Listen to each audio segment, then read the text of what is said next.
occupied territory on the far left coast. You're listening to On the Move with Mack, Worley III.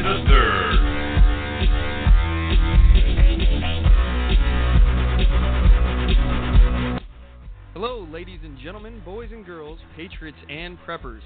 I'm Mack Worley III, and this is On the Move, the show that attempts to inspire you to stand up for your rights. As I've said before, this is not my show, this is your show. This is your grassroots activism movement. It's the On the Move movement. It can't function without you, however, it is bigger than one man. I want to thank each and every one of you for your patriotism and for taking the time to get involved. Today's date is May 4th, 2014, and we have a really good show in store for you today. I am really excited about it. Around 5:20 p.m. Pacific Standard Time, we will be joined by our special guest, Clark County Sheriff candidate John Grazer. I'm really excited. We got a bunch of conversation that we're going to have here, some questions that I have, and some questions that you guys have asked me to ask him. So, as you all know, the Sheriff's Office is a really important position for your community. So we're gonna chew the fat with Mr. Grazer, and I'm really excited about this conversation that we're gonna have. We're gonna find out where he stands on a lot of these issues. So one thing I'd also like to talk about today is the minimum wage. There's a lot of stuff happening with the minimum wage right now, and we're going to be talking about this as well. So whatever else you guys would like to talk about is on the table.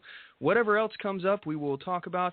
So feel free to call in with your own topics that you'd like to discuss. You know, we'll be taking your calls and reading your emails. If you'd like to join the conversation today, please give us a call. The number to the show is 619-924-0986. Again, that's 619-924-0986. Or you can email the show at talk@onthemoveshow.com. And don't forget to check us out at our website, onthemoveshow.com. You can check us out here at blogtalkradio.com/onthemoveshow.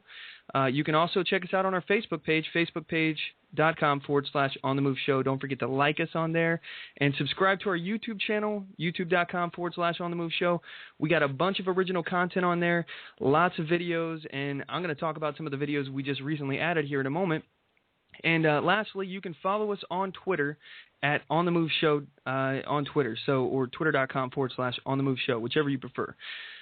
We have a store on our website. You can feel free to check out. We got a bunch of merch on there, lots of Patriot gear. It's Patriot-oriented, so it's for Patriots by Patriots. Lots and lots of stuff on there. I'm talking T-shirts, freeze-dried food, books that I recommend reading, bumper stickers, whole bunch of different other stuff. Check it out. If there's anything on there that you like, I guarantee there's something on there that you like. Feel free to purchase it because your purchases will help make On the Move bigger and better, and we sure do appreciate your support. Thank you so much. So we're moving on here. We're moving forward here. I just want to cover real fast, though, before we get into the news and everything. We have some big changes that we're making, and we were already supposed to have made these things, and for this, I apologize. This is my fault that they have not already been made, but we're doing a change here on Patriot FB, and that change is going to be with us joining the Patriot FB network. So it's patriotfb.com. We're going to be added to their network. There's some technical details that I'm trying to figure out myself here, and I'm really, really lame when it comes to tech stuff. So I apologize, guys. This is taking me a little longer than I expected. But with that said, very soon we will be added to that network. So anyway, this has been a really crazy week for me, everybody, and I just want to give you guys a heads up as some of the things that we have accomplished here for the show and other things that you can check us out at. So let's see. For example, on top of my full-time job that I work, I'm a working stiff. I do a 9-to-5 job, and on there, on top of all that, I also this week I did Wednesday. I went up to Johnny Rockets and we did a interview on his podcast, the Launchpad. So feel free to check it out. His website is johnnyrocketlaunchpad.com. I'm not sure when he's going to post the show. They do it pre-recorded. So whenever he does get done with that and he posts the show, you can check it out, download it on the podcast, and hear what we talked about. We talked about a lot of good stuff. In fact, some of the stuff we mentioned was some of the stuff I'm going to cover today. We actually discussed the minimum wage and a whole bunch of other stuff, and I had a really good time talking with him. We talked about differences between, libertarians and, conservative libertarians, things along those lines. So feel free to check it out. Again, that's johnnyrocketlaunchpad.com. And then on Thursday, I went down to the May Day protest in Portland, and Man, that was a really hot day. First of all, it was really warm out, unusually warm for Portland. But I listened to, and by the way, if you don't know what May Day is, it's like a union thing where laborers unite, and then it kind of got attached to like anarchists and communists and socialists and things like that. So it was supposed to be for laborers where they're protesting, work inequality or things. Bad conditions at work, things like that. But now it's a melting pot of ideas down there. So many people don't agree with everything that's going on down there. And it's basically a communist and a socialist and even an anarchist event, a protest event. And I got a bunch of videos that I recorded from there. They had keynote speakers. Several Black Panther members were down there. They were part of the All-African Revolutionary Party. And they were bashing all sorts of things, many of which, I totally disagree with, obviously. One thing that they declared war on capitalism. They said that they want the complete destruction of the capitalist system. Several other videos on there. I got a bunch of situations where I was dealing with some anarchists down there, and they didn't want to be recorded, and I continue to record them. So feel free to check out our YouTube account, and you will find those videos throughout the week as I'm able to edit them and everything, and that's youtube.com/on-the-move-show. So don't forget to subscribe on there. And then again, on Friday, we were on the show Sounding Off with Tank and Tony. We do a weekly segment every Friday, and our segment's around 7 p.m. Pacific Standard Time. So, and you can check out their show, blogtalkradio.com/Sounding Off with Tank and Tony. So we had an actual debate on this. It was a little different than what we had done in the past. So the debate that we had was actually on the war on drugs.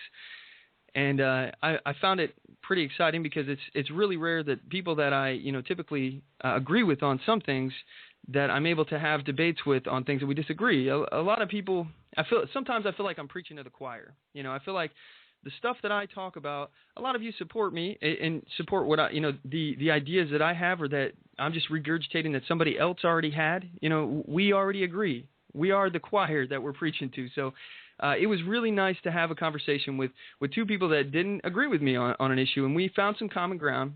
And then, we found some ground that we were not going to agree on.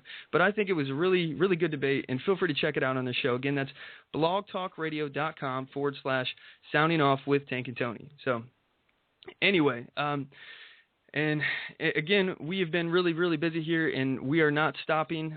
On Tuesday, May 6th, I'm going to be a guest on the Prepper Recon podcast. Mark Goodwin is the host, and he was on our last show, so last week. So I'm looking forward to joining him on his home turf and, making sure that we have some good conversations. We're going to talk emergency preparedness, of course, and then we're going to talk politics. So I'm really, really looking forward to it. And make sure you tune into that show. It's at prepperrecon.com. So one thing I also would like to point out, guys, I was reading his books all week, and I'm actually almost done with the second book. His first book, American Exit Strategy, and then his second book, American Meltdown. Wow, I really, really enjoyed it, especially the audio versions. I have been plowing through these things all week, and I think I'm on like chapter 40-something of the second book.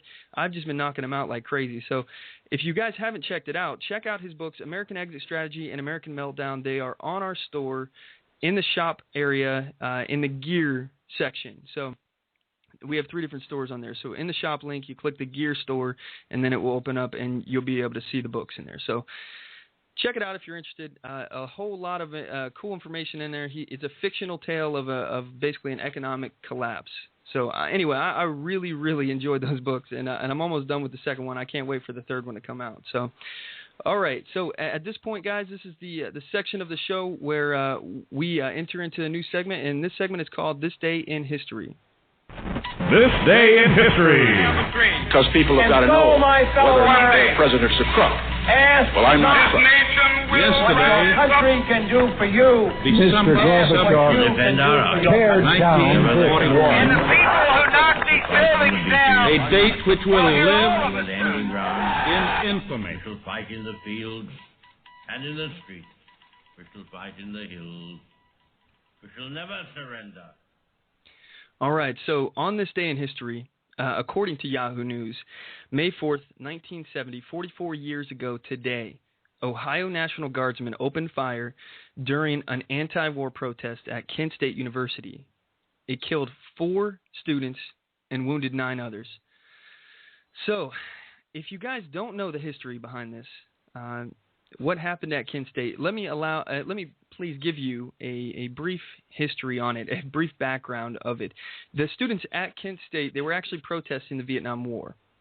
And, things had gotten out of hand because the protesters were thought to be responsible for burning down an ROTC building on the campus. And according to Kent.edu, this is their website, Ohio Governor James Rose flew to Kent on the morning of May 3rd, and his mood was anything but calm. At a press conference, he issued a provocative statement calling campus protesters the worst type of people in America and stating that every force of law would be used to deal with them.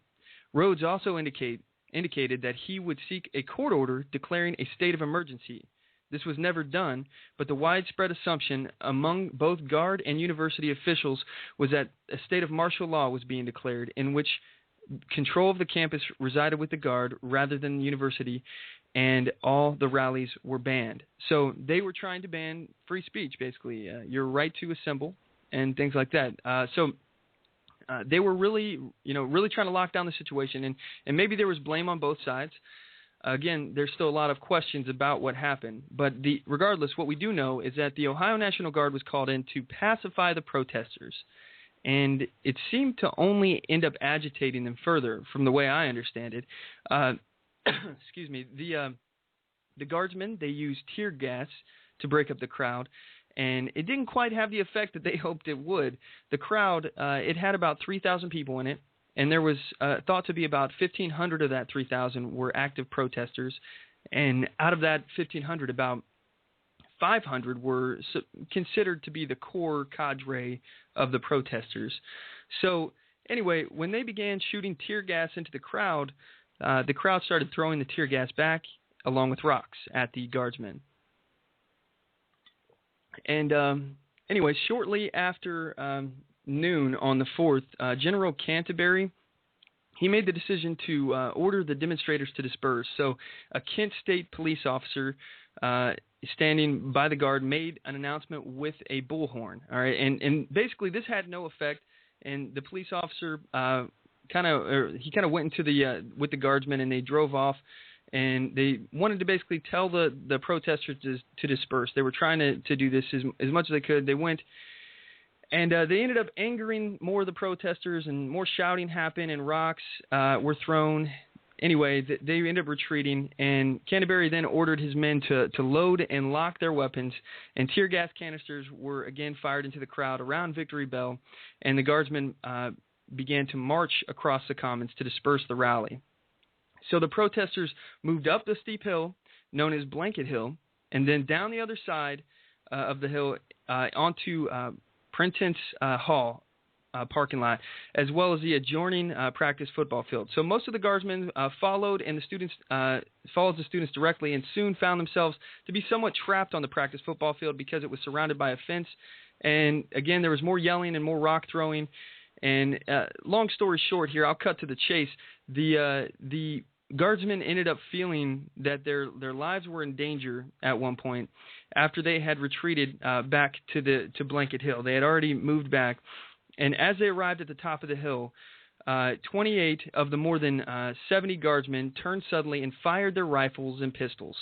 All right, many of the guardsmen fired into the air over the ground. However, a small portion fired directly into the crowd.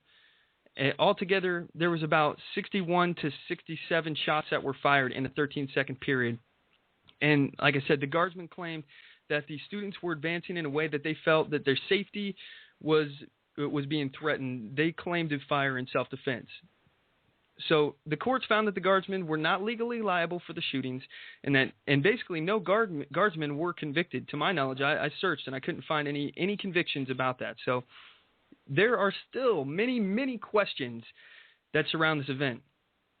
And I think that it's important that we don't forget it.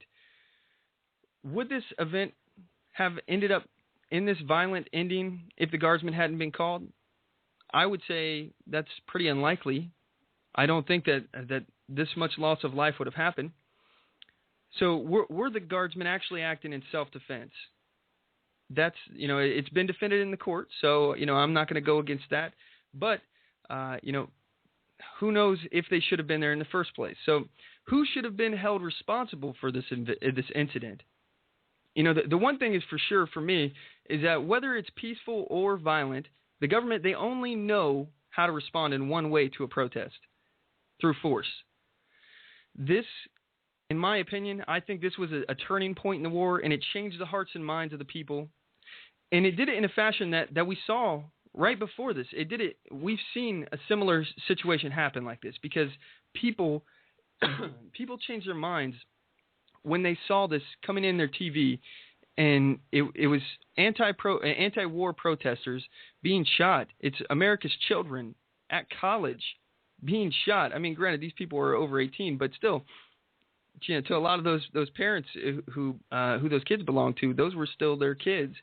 So other people see this coming through their TV, and it made them start to question for the first time the war in Vietnam, whether or not it's a good thing or if we should have been there to begin with. Anyway, this is a very similar situation to what we saw happen in the civil rights movement in the 1960s. People didn't really think about the struggles of the African-American man until they started seeing them on television in their living room being shot with fire hoses and attacked by dogs. This is how people change the hearts and minds of their politicians, and the people themselves change their hearts and minds. The movement really, after television, really became a big deal. The movement for civil rights really picked up because people started seeing what was happening to these people. So I think a very similar situation happened in this situation, and it shocked a lot of people. People were really upset to hear that this kind of violence happened, and it happened to unarmed students. So whether or not you agree or disagree that they needed to use that amount of force, the courts had said that they weren't legally liable, and I'm not going to argue against that right now. But what I will point out is the fact that the students were unarmed. Unarmed. And the military shot. This to me, if it was up to me, I honestly, I would think that this is a bit of an overreaction. I have a hard time understanding how they couldn't just withdraw from the situation if they thought it was going to get out of hand. I don't think that they would have needed to do that, but apparently the courts disagree with me, and I don't have all the facts. So anyway, we are moving on today. So if you want to join the conversation, please give us a call. The number to the show is 619-924-0986. Again, that's 619-924-0986. Or you can email the show at talk@onthemoveshow.com. And we will be right back, and we're going to have a quick commercial break. This should be about a minute, so don't go anywhere.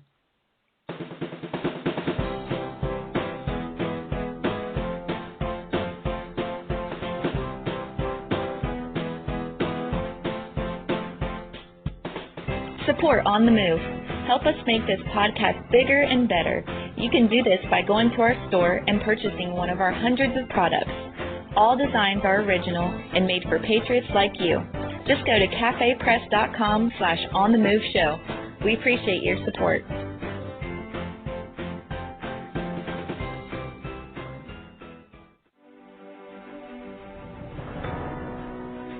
Hi, I'm Latasha Worley, and I work with candidates to creatively and effectively communicate their message to voters. I offer professional graphic design services, from yard signs to flyers, from logos to vehicle magnets. Email me today at latashaworley@gmail.com. That's LATOSHA Worley@gmail.com for a quote on items for your campaign. And we're back. Thanks for sticking with us. So we have some chatter going on in the chat room here, and sounding off with Tank and Tony asks, did we even think back then that the courts were going to find that the cops were not justified?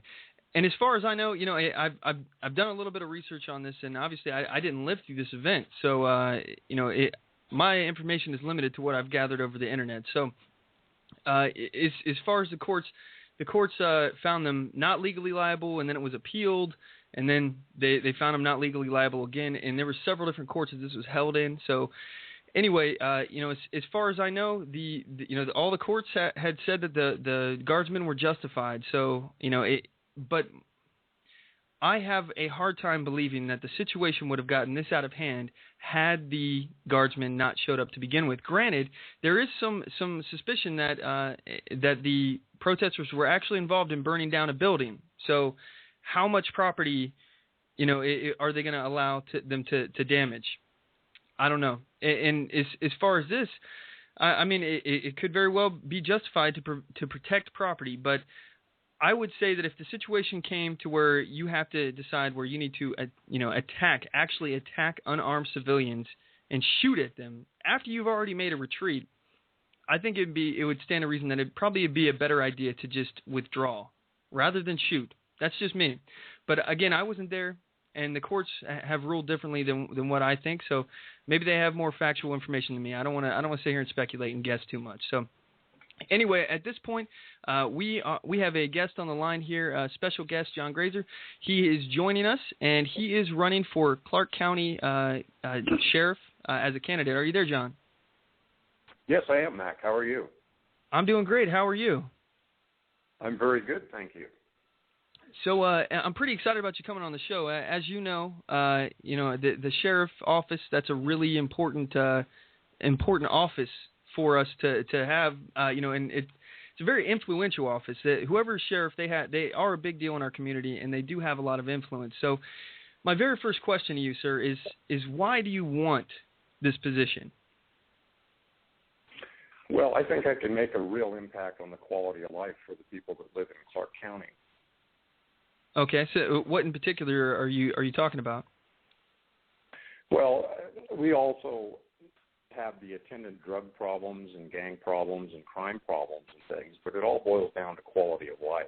And having a strong enforcement presence for drugs and gangs, it improves quality of life. That's really what it's all about, in my opinion. It's making this a better place for people to live. Okay, so you're looking at it as the community service side of it, making our community safer. Is that the gist of what I'm getting from you? Well, that plus the fact that you need to have a strong and decisive sheriff to protect people's constitutional, civil, and human rights. Yes, sir. That is the first and main responsibility of any sheriff anywhere. Okay, so with that question, you actually lead me to another question that I had. And are you familiar with the Oath Keepers? Yes, I am. Are you a member, or do you consider their philosophy to be a philosophy that you'd agree with? I agree with their philosophy, the 10 laws or orders that they will not obey. So I am familiar with it, but I'm not a member. Yes, sir. Okay, so then let me ask you, because I saw the candidate Adkins. Mr. Adkins is he had a very evasive answer to a question that he was asked. And it's on his website, and I really don't like the way that he answered it. So I want to ask you in the most direct way possible here, would you ever, under any circumstance, anything that you can imagine or not imagine, participate in the confiscation of firearms from American citizens? No. Do you have a harder question? There we go. Yeah, see that's the answer, people. That right there is the answer to the question. If it's not hard to answer yes or no to a question like that, if you're a constitutional sheriff anyway. So, John, what are your thoughts on open carry and concealed carry? Well, Washington is an open carry state.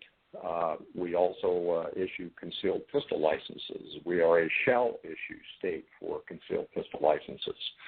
I support people exercising their constitutional rights. Yes, sir. Okay, so you don't have any issues with issuing concealed carry permits as a sheriff, or with people actually asserting their constitutionally protected rights to open carry as well? No, none whatsoever. Yes, sir. Okay, so. All right, on to another question, and this one I'm actually excited to hear. This is a question that I had from a listener, and they would like to know that if you were the sheriff of Clark County in Nevada, what would you have done differently during the whole cattle battle fiasco? Well, I can't believe that Sheriff Gillespie down there didn't know what the BLM was going to do before they did it. I mean, if the federal government was going to move a couple hundred armed agents into my county and stage helicopters and so forth, I think I would be aware of that.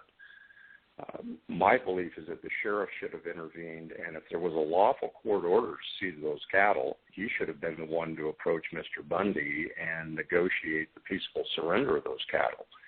It's basically an administrative search warrant at that point. But because that wasn't done, my first reaction would have been to be there on day one and position myself between the BLM and my citizens and protect them from harm and protect them from violence.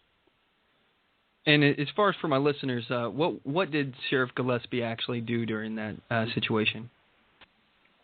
My understanding is it took several days before he responded at all to the situation. There's always a backstory to these things, and it's difficult to rely upon what you're seeing through the media. But that is my understanding. The sheriff should have been there on day one. Yes, sir. That would be absolute, in my opinion. Yeah. I mean, to me, it just stands to reason that if there's a conflict like that going on, the sheriff should at least be involved in it on one side or the other. You know, he should at least have a hand in what's going on. So, yeah, I definitely agree with you on that one. So, as far as moving kind of backwards here, I got another question in regards to constitutional carry. Do you support constitutional carry? Do you think that we should have no concealed carry permits required? Well, I think the concealed pistol license is a good thing. But any citizen in the state of Washington that wants to open carry a firearm and does so in a responsible manner can do so. And what would you consider a responsible manner? Well, not posturing with it, not having their hand on the gun itself, not intimidating people with it, just generally being responsible. Yes, sir. Okay.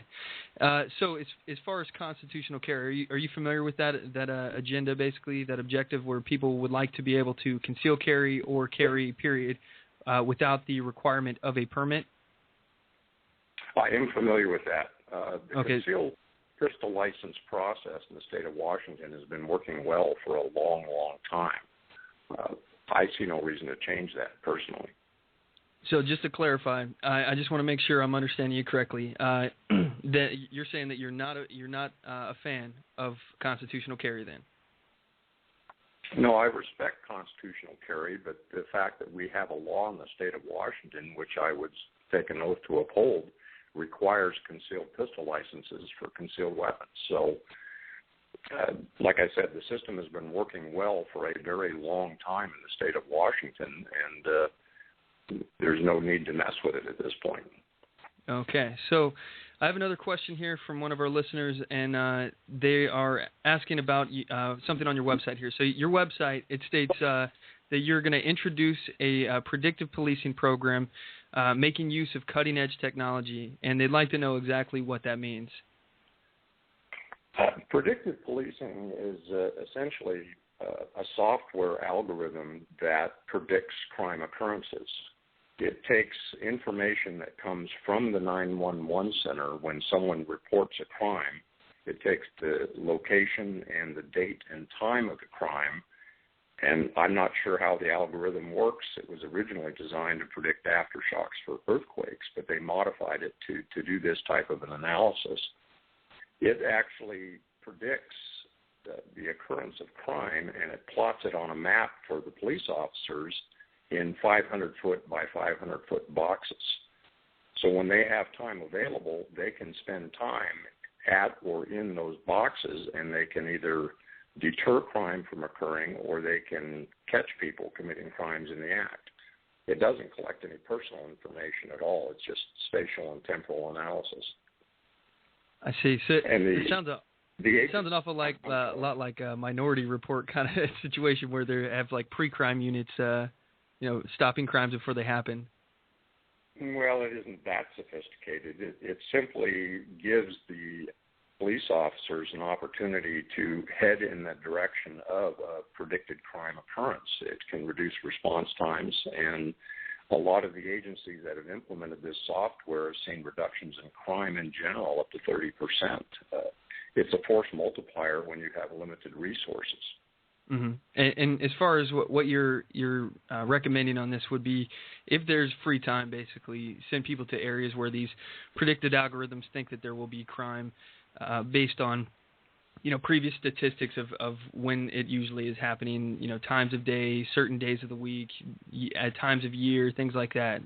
That's basically what you're saying. You increase patrols in those areas that have a higher risk. Is that right? Yes.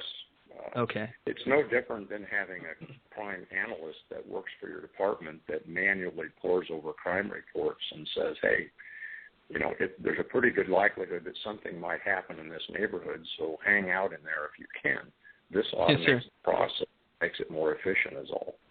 Okay. Yeah, I've actually heard of things like that, but yeah, it does remind me an awful lot of Minority Report. I'm imagining psychics in bathtubs or something at the police station, but yeah, that's pretty funny. Okay, so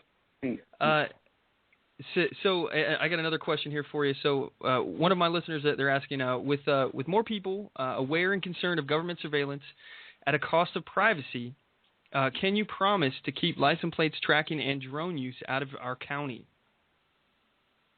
What was the first part of that?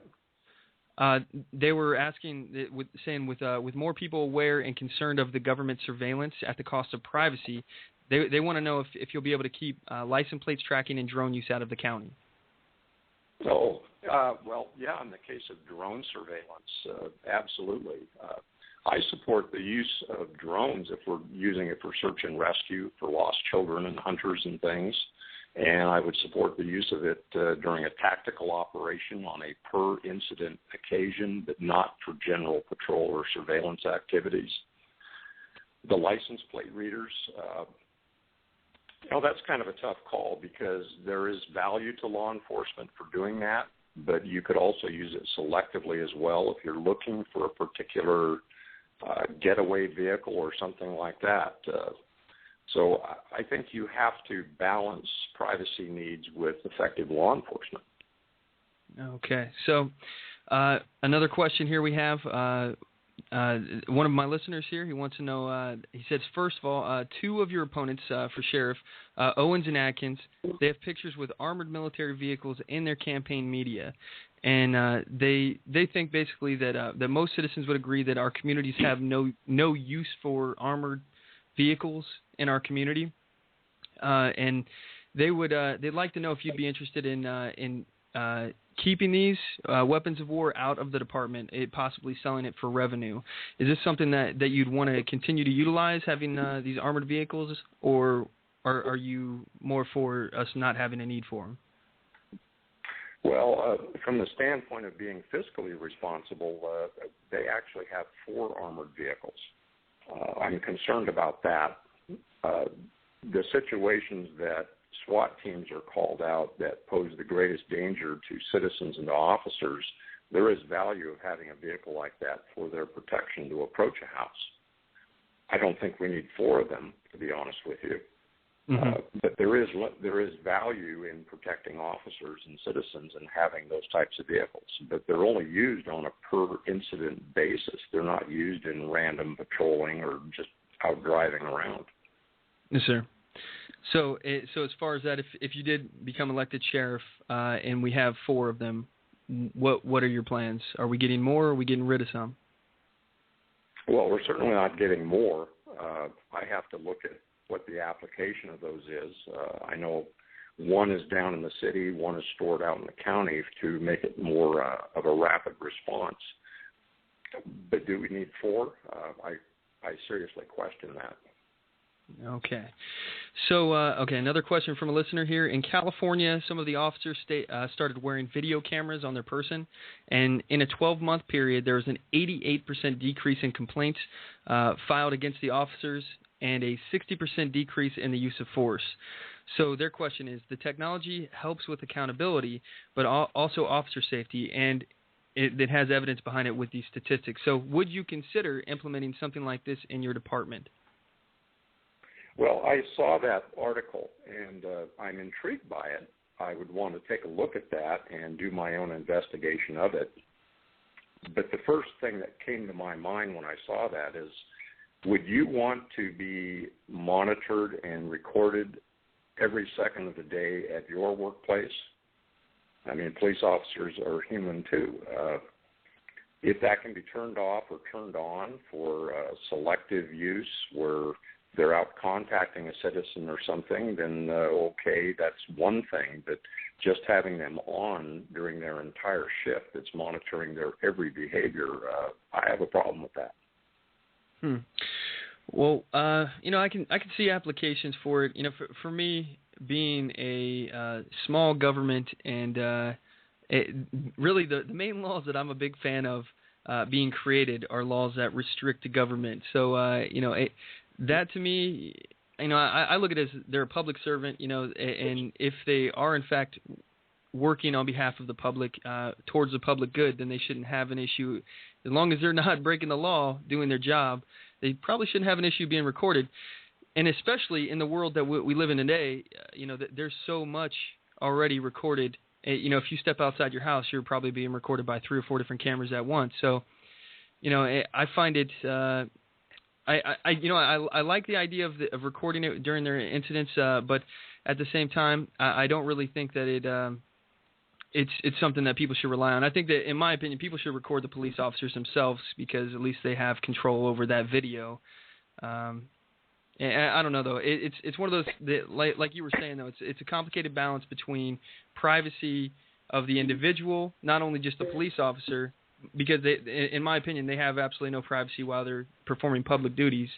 At least no right to privacy at that point while they're performing the public duties. But the individual. So like it's kind of the same thing as like the license plates. Well, you see what I'm talking about? Mm-hmm.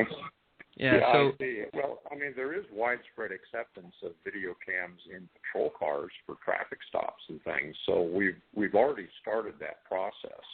Mm-hmm. But extending that to personal body cameras that literally are on during their entire shift, even when they're not in contact with the public and so forth, that could end up being a negotiable issue in their labor contracts.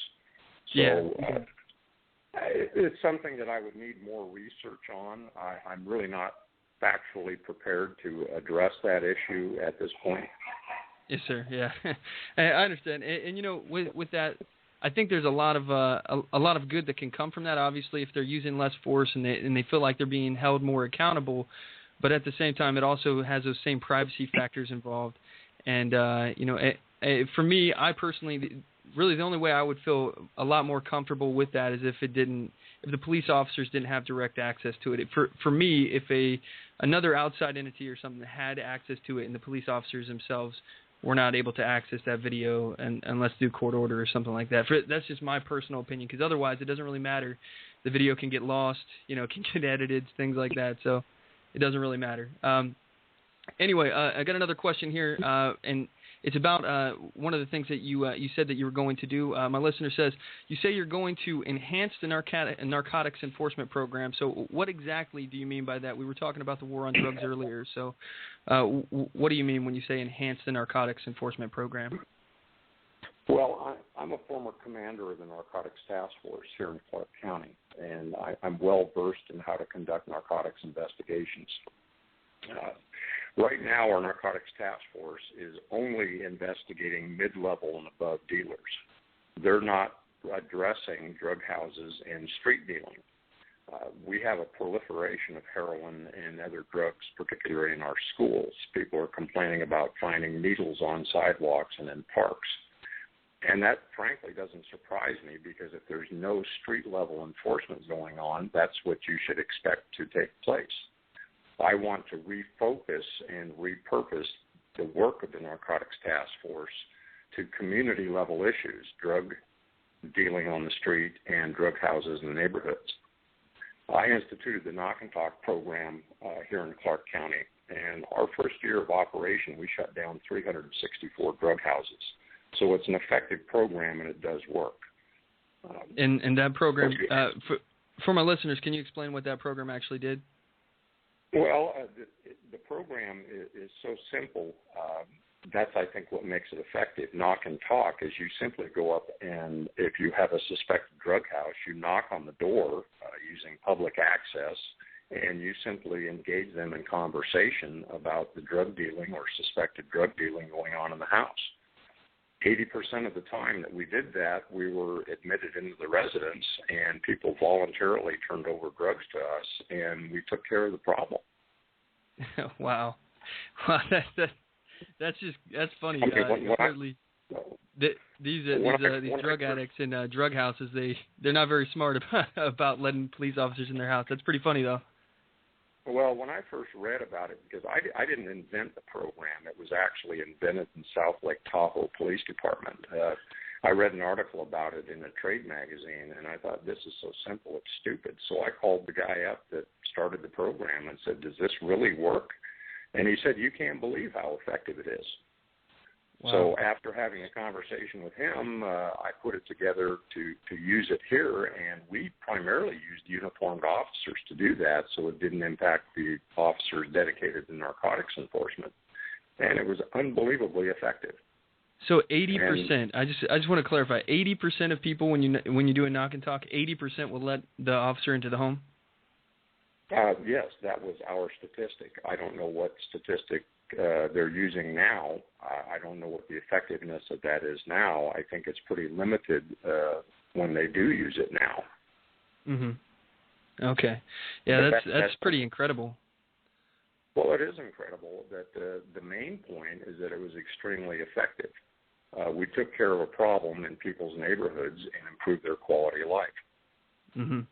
Yeah, I mean, I can definitely see a use for it, and especially if people are voluntarily letting you guys in their house. I mean, I don't have anything wrong, any problem with that at all. I don't see anything wrong with that. But yeah, 80%. I'm really impressed with the fact that 80% of people would let police officers voluntarily into their house. That's a big number. So, and especially people involved in crime.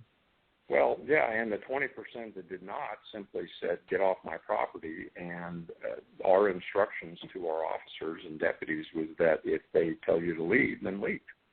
Mm-hmm. And they did. Well, that sounds like a good program. There was absolutely nothing really coercive about it at all, other than the fact there's a uniformed police officer standing on your doorstep asking to have a conversation with you. That's the mm-hmm. extent of whatever perceptible coercion there would be, and I didn't view it as coercive, and the courts have not either. Yeah, well, yeah, I mean, I don't see anything wrong with it. And just so you know, John, I'm not a big fan of the spying, NSA spying, police, hassling people and trying to get into your house without search warrants and things like that. But what I am is a conservative, a conservative libertarian. So obviously, if somebody is involved in criminal activities or whatever, I think that the police should catch them and that person should go to jail. But as far as just walking up and asking somebody, hey, can I come into your house and everything like that, I don't see anything wrong with that. If the person lets you in voluntarily, I think that sounds like a good program. But my one take on it is that it is going down the line of the war on drugs. And as far as where you and I stand, I think we probably disagree on that. Maybe I'm not sure, but let me ask another question here that one of our listeners is asking, and this will give us a better idea of it. So, with Washington having medical marijuana laws and possibly recreational marijuana laws soon, would you support and enforce them over the federal laws? Well, I would support Washington state law. My concern about the legalization of marijuana here in Washington is that it would encourage a black market. And I believe that's going to occur. So whatever savings were anticipated by law enforcement for not having to enforce marijuana is simply an illusion. I think we're going to be just as busy as we ever were seeking out and prosecuting illegal marijuana grows and so forth. So your answer is that you think that the allowance of medical marijuana or recreational marijuana in general actually increases the black market use? I believe it will, actually, because the taxation rate that was placed on legal marijuana here in Washington I think the black market is going to undercut the cost, and we're still going to have an active underground economy going on with illegal marijuana. And do you have any statistics from anywhere this has happened before? I'm just curious because I personally haven't heard anything about this as far as the tax driving things more underground and having more accessibility. So do you have anything to back that up? Well, I read an article recently where some law enforcement officials in Colorado who also legalized marijuana are expressing the same concerns about the black market being alive and well. Mm-hmm. Okay. So as far as that, I got another question here for a listener. Same kind of ballpark here. Until recreational marijuana is regulated, they want to know if you can make it the lowest priority in the law enforcement in your department. Other departments have implemented this and had great success with community relations and fund allocations. Well, if marijuana is legal in Washington, we're not going to expend any more time on that than we absolutely have to. But we still are going to have to go after the illegal grows that are prevalent out in the community. Mm-hmm. But the state of Washington is also hiring a significant number of revenue agents to go after those illegal grows too. So what the impact on local law enforcement is going to be, I don't know that yet. I don't think anybody knows that. But every law that's passed like this also has unintended consequences, and it's just too soon. We simply don't know what those are going to be. Yes, sir. Okay, so we're going to have to cut to a quick commercial break. John, would you mind sticking with us for a little bit? I'm really enjoying talking with you. We can carry it over to the next segment if you're available. Sure. Okay, all right. We'll be right back in about a minute, everybody. We're going to be back more with candidate for sheriff in Clark County, John Grazer, and we'll be back in, like I said, about a minute. Don't go anywhere.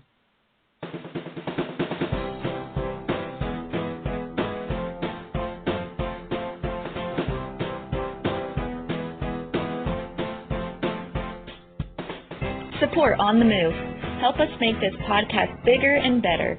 You can do this by going to our store and purchasing one of our hundreds of products. All designs are original and made for patriots like you. Just go to cafepress.com/onthemoveshow. We appreciate your support.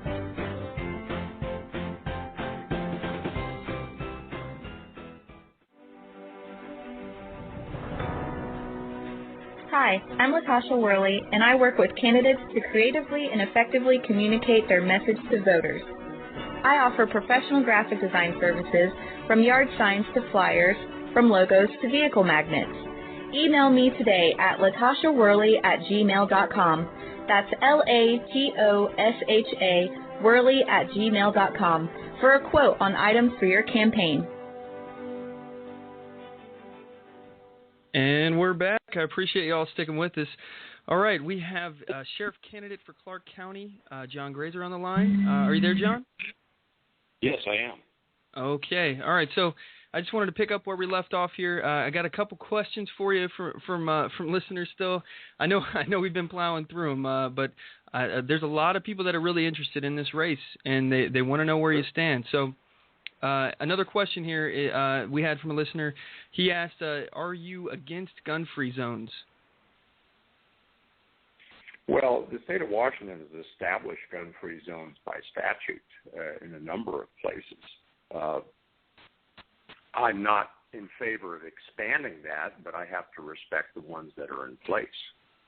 Yes, sir. Okay, so you'll enforce the law, obviously. That's your job. So, okay, so I wanted to give you an opportunity to talk about, things about your campaign that you feel are important and why people should vote for you. That's the number one thing right now. I want to know, here's your opportunity to give us a pitch here. Why should people vote for you over all the other candidates out there?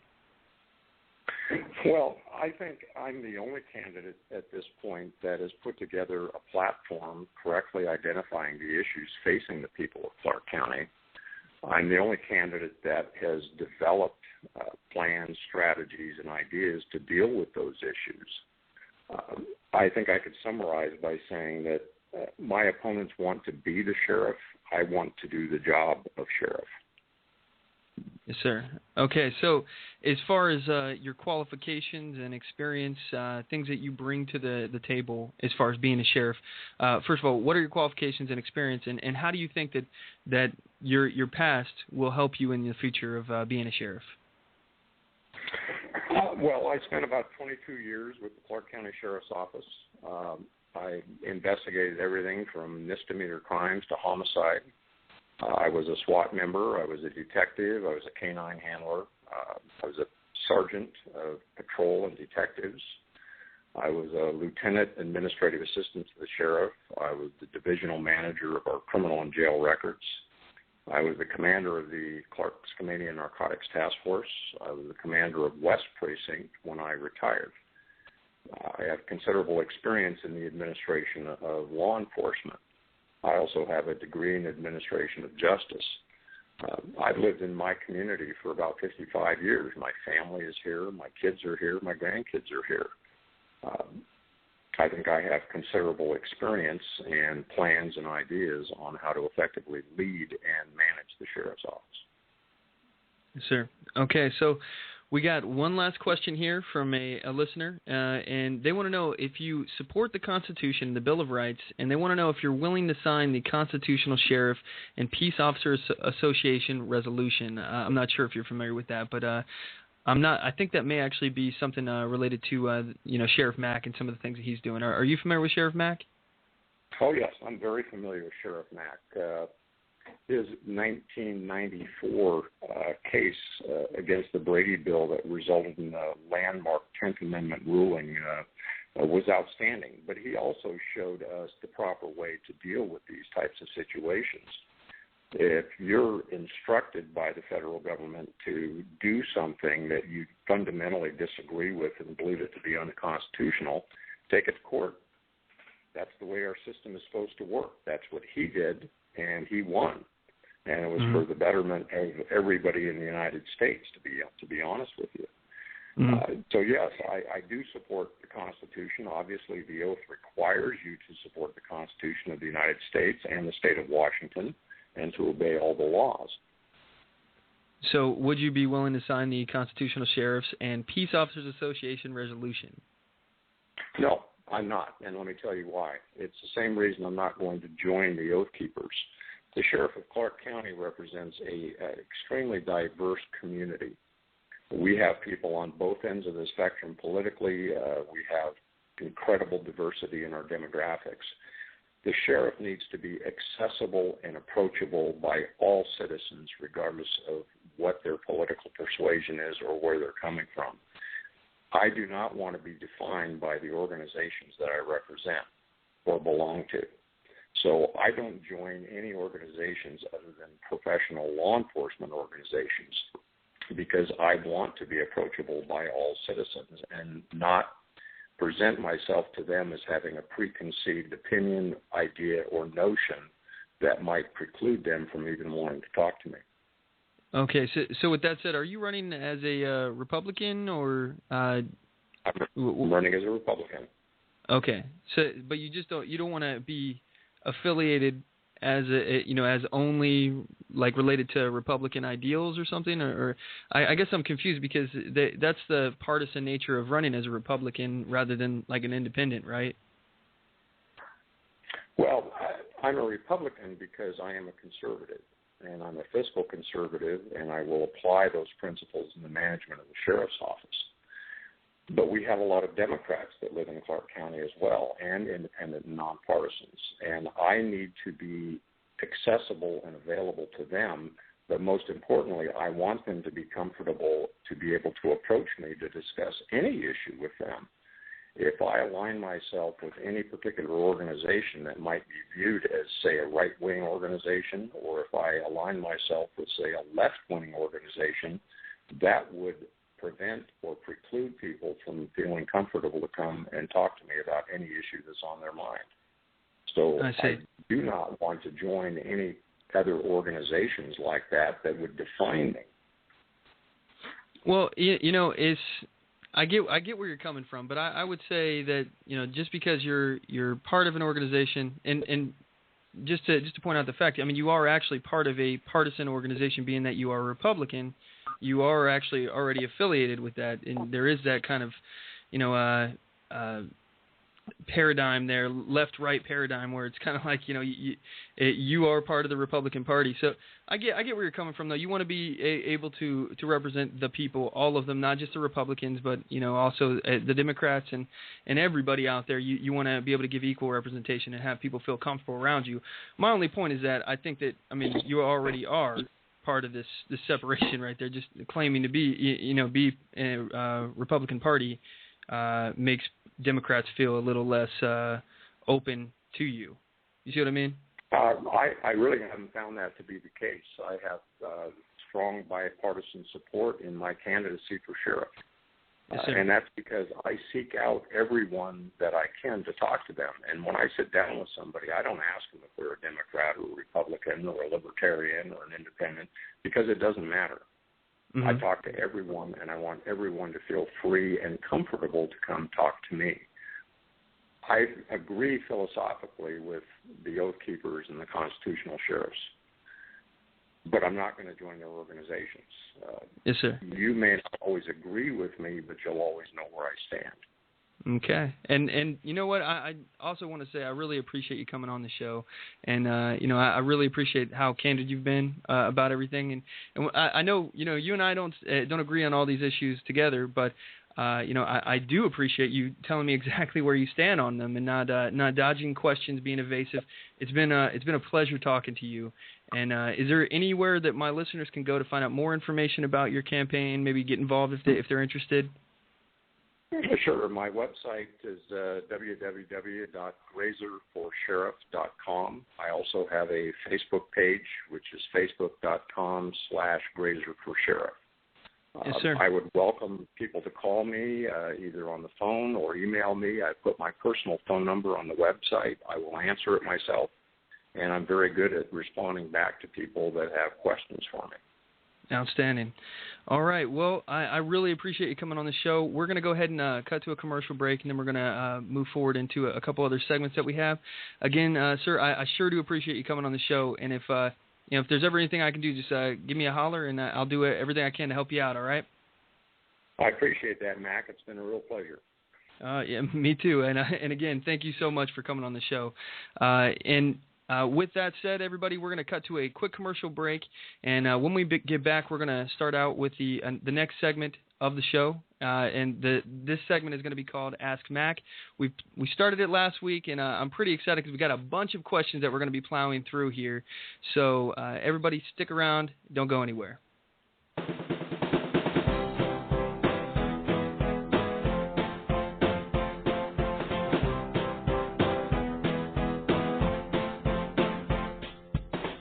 Support On the Move.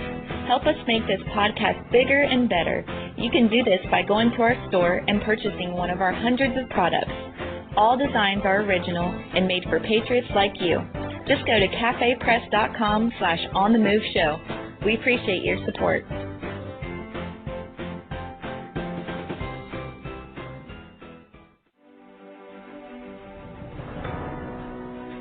Hi, I'm Latasha Worley, and I work with candidates to creatively and effectively communicate their message to voters. I offer professional graphic design services, from yard signs to flyers, from logos to vehicle magnets. Email me today at latashaworley@gmail.com.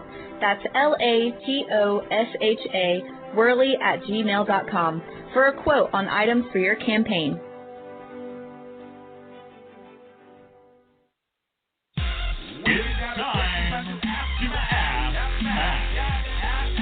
You've got a question? He's got the answer.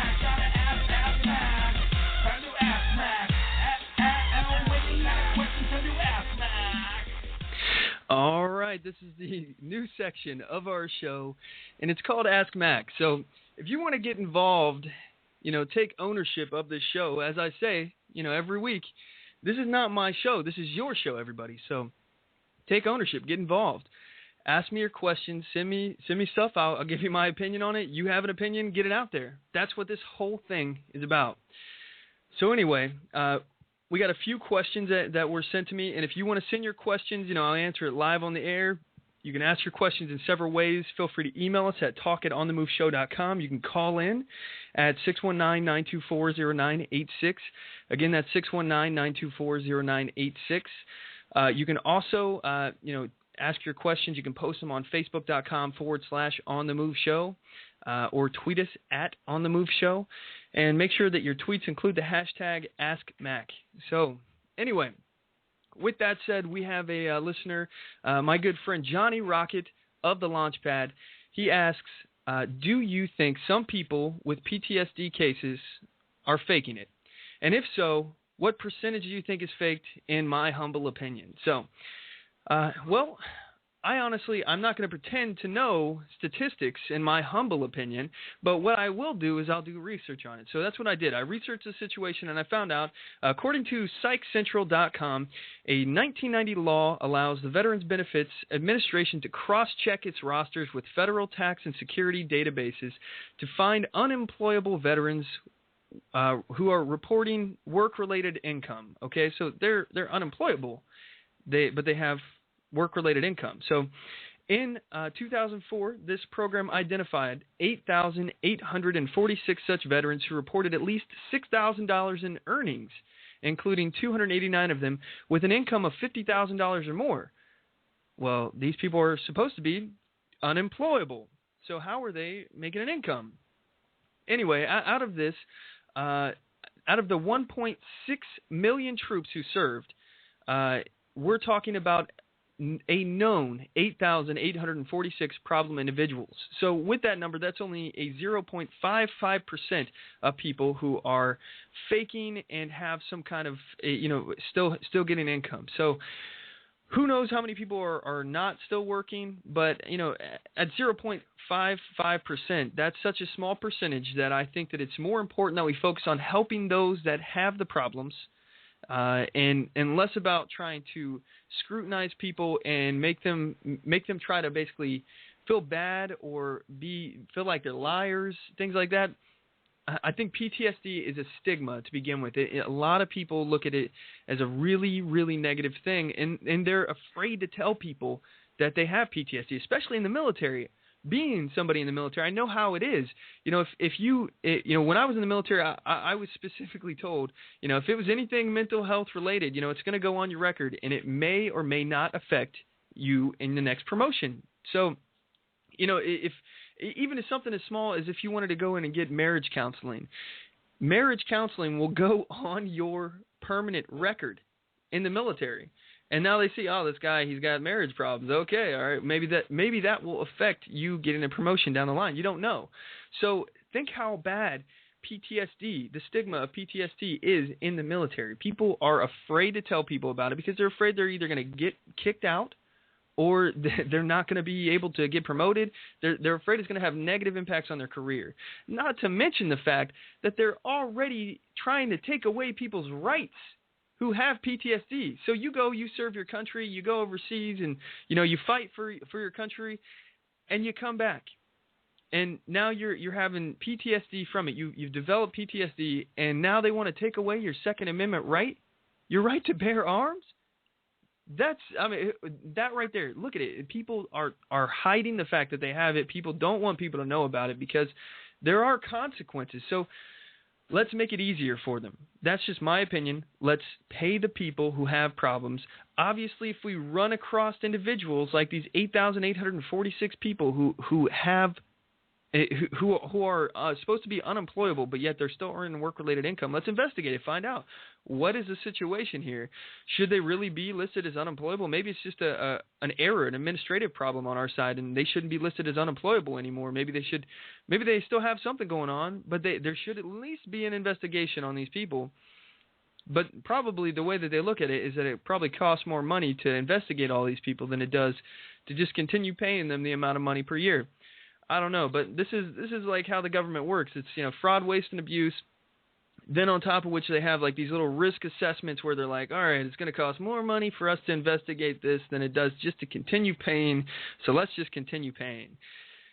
And some of that may be true, but like I said, my whole point is that I don't think that we should focus so much on these fakers. We need to focus on getting people right, making it not so much of a stigma about having PTSD and protecting our veterans. I mean, it's such an important issue. This is something that we can't afford to let our veterans think that we don't have their back on, because I'll tell you, if they even for a second think that they're not going to get support at home, they're not going to tell anyone, and we see that over and over again. People are hiding it. Anyway, we got another question here from a listener. Angie asks. She has a 3-part question, so I'm going to try to answer this, but so some of these are going to be difficult for me because the way that she does it. So first question, she wants to know, what are the 5 best books that I recommend that will give our reader a firm understanding of our country's heritage? Okay, well, this may come as a surprise to you all, but the very first book that I would recommend would be the United States Constitution. Yes, United States Constitution. That, in my opinion, is the most important read that you can possibly have, period, because how can you understand how our country is founded, all of the things behind it, and plus most United States Constitutions comes with the history and creation of the Constitution attached with it if you get the certain books that have that. So you can get a lot of history in the Constitution about the founding. Then I would recommend the Federalist Papers. The Federalist Papers have the arguments from people that were trying to, become a federalist nation, trying to gain more federal power. So the Federalist Papers has that argument. The Anti-Federalist Papers, they have the argument against it, and I would recommend getting that. That's the third book. So that's Constitution 1, Federalist Paper 2, Anti-Federalist Papers 3.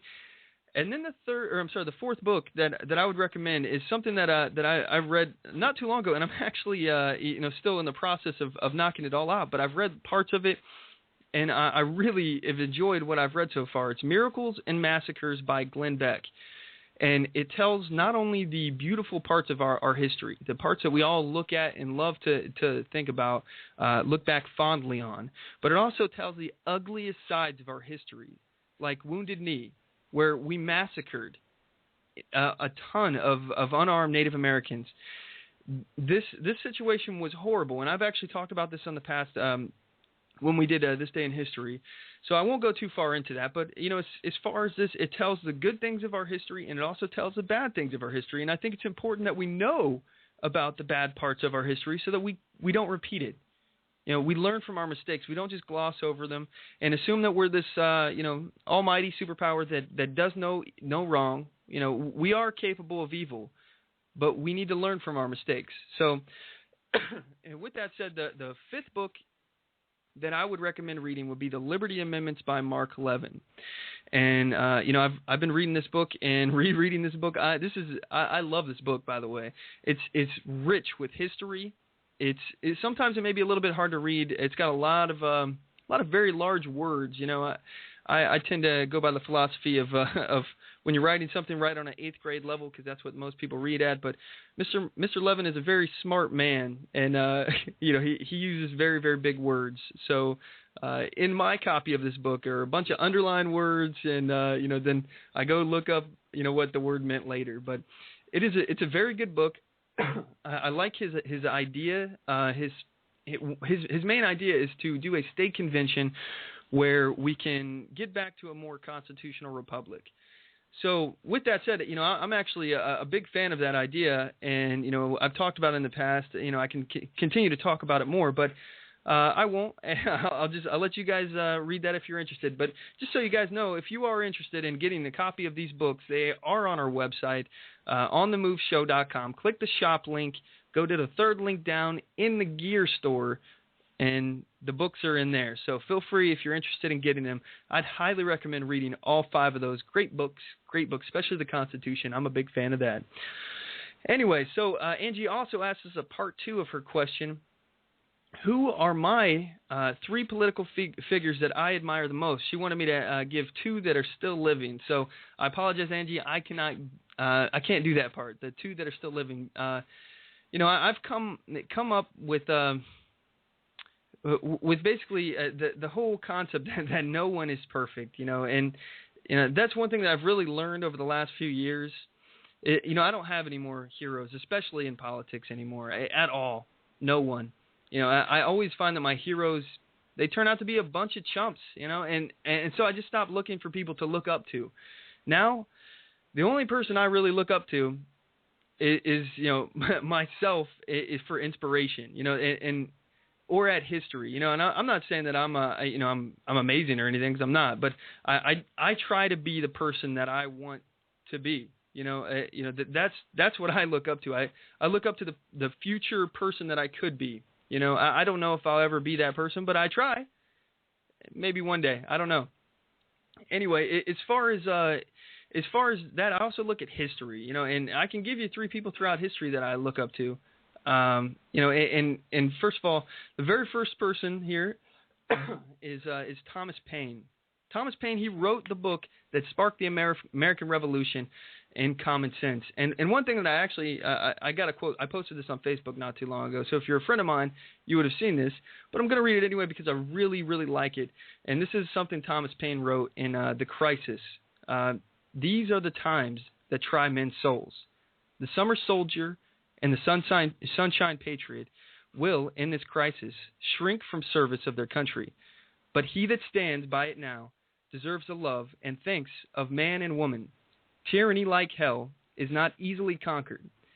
Yet we have this consolation with us, that the harder the conflict, the more glorious the triumph.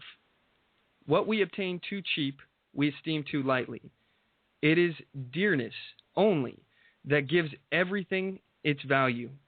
Heaven knows how to properly put a price upon its goods, and it will be strange indeed if so celestial an article as freedom should not be highly rated.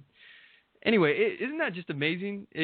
Thomas Paine, this man, he literally helped change the hearts and minds of the people who were in the revolutionary days. Back in the day, people were not supporting this. They were steadfastly with the crown. So, with that said, this is important to note that this happened, because this is this is something that people weren't thinking about at the time, as far as trying to be free. The whole concept of self-governance and things like that, it was unheard of. People wouldn't even consider it.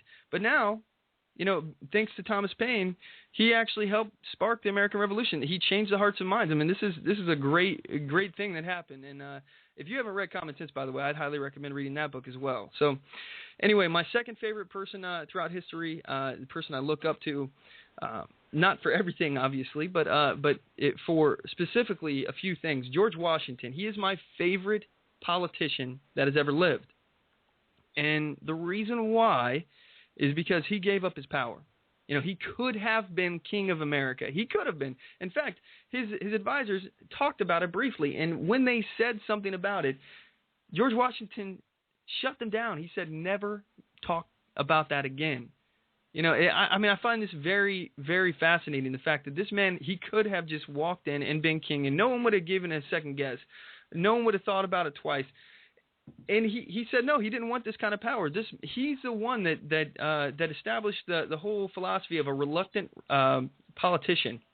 Somebody who didn't want to have any kind of power. He did it because he felt called into doing it.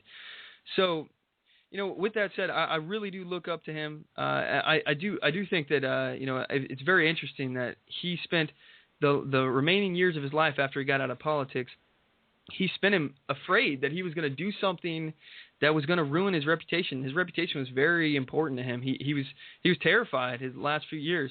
One also thing, and I've said it last time, George Washington also invented the mule. And if you don't know, a mule is a female horse and a male donkey, and that's the baby together. So every time I think about this, I always imagine how George Washington pulled that off. I'm imagining George Washington like holding up a male donkey. Anyway, it's a funny thought, but yeah, he's the one that invented it, and that's pretty crazy. One of his greatest ambitions in life was to be a farmer, and he was actually a very good farmer in what he did.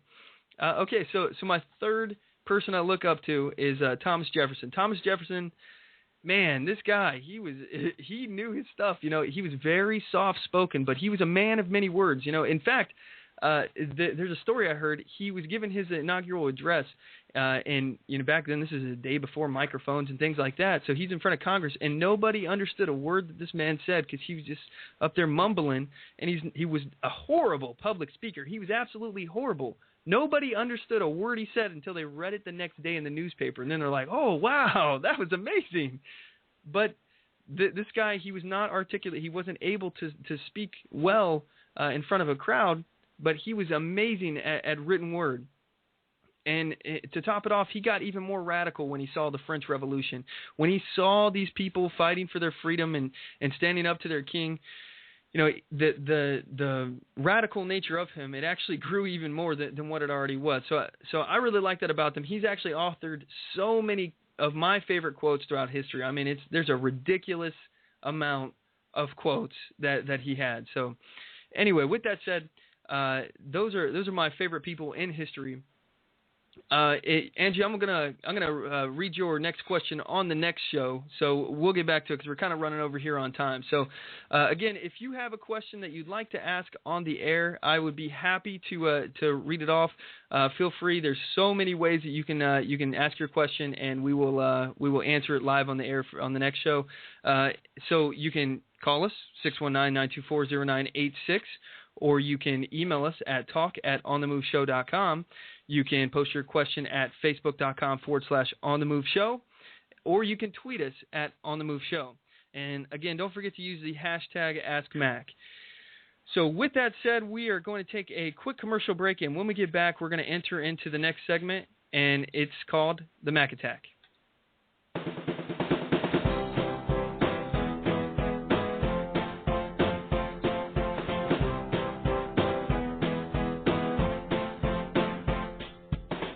Support On the Move. Help us make this podcast bigger and better. You can do this by going to our store and purchasing one of our hundreds of products. All designs are original and made for patriots like you. Just go to cafepress.com/onthemoveshow. We appreciate your support.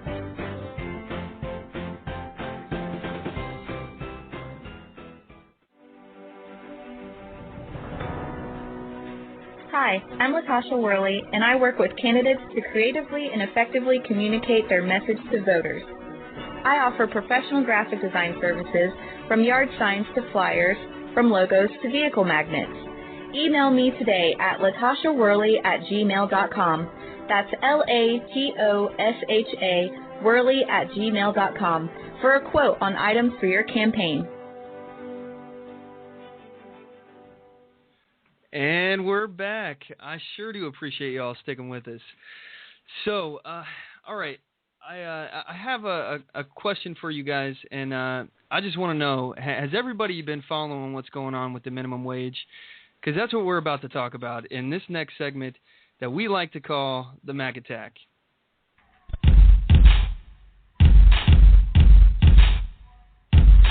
It's time for the Mack Attack!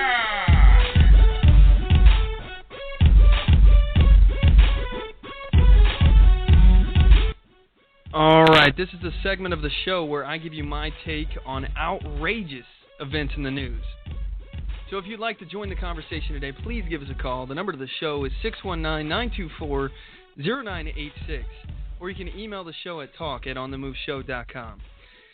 All right, so this minimum wage thing, it's really starting to bother me here, people. All right, we need to talk about it. Seattle, they just passed $15 an hour for minimum wage. What the heck? This is insane. I honestly, I cannot believe that people are falling for this Marxist, socialist, communist crap. I mean, this is exactly the thing that we aren't supposed to stand for, as far as the majority imposing their will on the minority, okay? And we've already seen the impact of what's happening in SeaTac. That's this little tiny little speck of a town in between Seattle and Tacoma. That basically the only thing there was an airport, okay? And they managed to pass minimum wage there. And I actually I got a clip here from Fox News, and they're talking about the kind of impact that was made when they passed this thing in Seattle, Tacoma. So here's a clip from that. You guys listen to what happened there. As the debate over raising the federal minimum wage heats up in Washington, D.C., one city in Washington state is experiencing firsthand what it's really like to have the highest minimum wage in the country. Dan Springer is live in Seattle with more. Dan? Hi, Arthel. Opponents of this $15 minimum wage in SeaTac, Washington, scored a big legal victory on Friday when a judge ruled that it does not apply to any of the workers at the airport. The ruling says only the Port of Seattle has the authority to set wages and workplace rules within the Seattle-Tacoma Airport. Supporters say they'll appeal, but right now that means 4,700 airport workers won't be getting a big raise on January 1st. Hotel and transportation workers outside the airport, however, will see their pay go up Wednesday. That affects around 1,600 people, hotel staff, parking lot attendants, and car rental employees. In response, employers have told us they will eliminate some jobs. At the lot, some will go to self-pay, shuttle drivers will be let go, and hotels will contract that work out. And a couple of hotels plan on closing their restaurants, killing more than 200 jobs. Also, future jobs won't be created. The owners of three SeaTac hotels has the land and wanted to build a fourth, but now won't because of the $15 minimum wage. Uncertainty is bad for business, and we are right in that area, so we're just putting everything to a hold, see what happens, and see if the financing we can comes through. Now, big unions like the SEIU finance the campaign, and the narrow victory gives them hope that Seattle will be next. In fact, a socialist who just got elected to the Seattle City Council is spearheading that effort. There may be a few jobs lost here and there, but the fact is, if we don't fight for this, then the race to the bottom will continue. Now, Washington State already has the highest minimum wage in the country, set to go up to $9.32 an hour in January. Meantime, there's been talk in the other Washington to raise the federal minimum wage to $9 an hour. Arthel? Dan Springer, thank you very much, Dan. The race to the bottom. It's, honestly, it seems like we're racing to the bottom. That's for sure. I just cannot believe that people are falling for this crap. And I get it. I mean, the uninformed voter, they don't think about it. Yeah, hey, I'd like to make $15 an hour. That'd be great. Who wouldn't want to make more money? Yeah. The problem is that it doesn't work out the way they intended to, and you can see that with SeaTac. It's already costing jobs, and it's hurting growth. Why can't the left see this? And as I said before, I think that they can. I think that they know that their policies are harmful, and for them it's win-win. If minimum wage gets passed, people lose jobs. They need more help from the government, which means that those people then vote for more Democrats, and they then create more policies that hurt the economy. So, more people need help from the government again from these policies that these Democrats have put through, and then they elect even more Democrats. So, and it's fact. It's just fact, people. The Democratic Party is a party of handouts. So I will never understand any moderate Republic at all who thinks that these things are a good thing, because you're not going to win over a Democrat. If somebody's voting on you, that means that they're not their biggest issue is not the fact that you're giving handouts.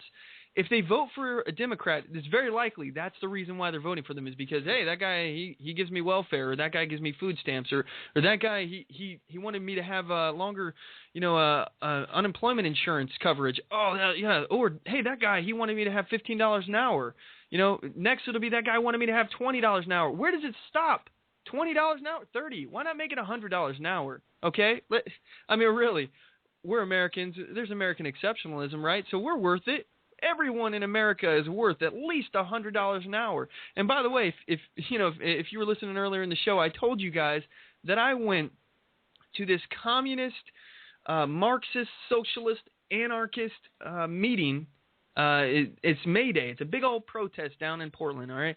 And there was a speaker there who wanted to have everybody, including the cats and dogs, earn $15 an hour. In fact, you know what? I'm going to try to do something here that I haven't done before, and I'm going to try to play it direct from my computer. So if I can get this to work, I don't know if this will work, but he says that he wants even the dogs and the cats to get $15 an hour. So let me see if this is the one here. I'm not sure if this will be it, but this guy was a Black Panther, And this is him at the event talking about how he wants, everyone to get $15 an hour.